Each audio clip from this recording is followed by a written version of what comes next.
ইশরাক হোসেন এবং বাংলাদেশের সবচেয়ে জনপ্রিয় নেত্রী, যিনি কখনো অদ্বিতীয় হয়নি, বাংলাদেশের বিভিন্ন জায়গা থেকে 23টি আসন থেকে নির্বাচন করে 23টি আসন থেকে নির্বাচিত হয়েছে সেই নেত্রী, এই তিনজনের মুক্তির জন্য আজকে এই প্রতিবাদী অবস্থান কর্মসূচি।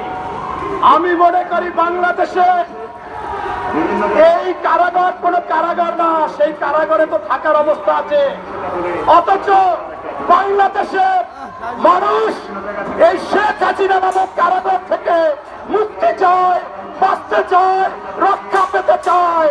কারণ আজকে মানুষ যে শ্বাস বন্ধ করে দিয়েছে ওই শেখ হাসিনা নামক কারাগার, সারা বাংলাদেশকে সে চুষে দুর্নীতি করে, টাকা পাচার করে, ভোট চুরি করে অবৈধভাবে ক্ষমতায় আছে। তারই সাবেক সেনাপ্রধান, তিনি তার নামে নিষেধাজ্ঞা এসেছে। এক আজিজ বলে নিষেধাজ্ঞা কোনো সমস্যা না, আমি মর্মাহত হয়েছি। চোর দুর্নীতিবাজ কত খারাপ হলে এই কথা বলতে পারে? আমার একজন আইজি বেঞ্চি, যার অবৈধ উপার্জন দিয়ে 83টি স্থাবর সম্পত্তি আদালত থেকে বাজেয়াপ্ত করেছে, সেই আইজি বলে যে আমি আমার নামে এই সমস্ত যে অভিযোগ, আমি অবাক হই। এই যে বড় বড় চোর, এদেরকে আপনার বড় পিটারি দিতে হবে।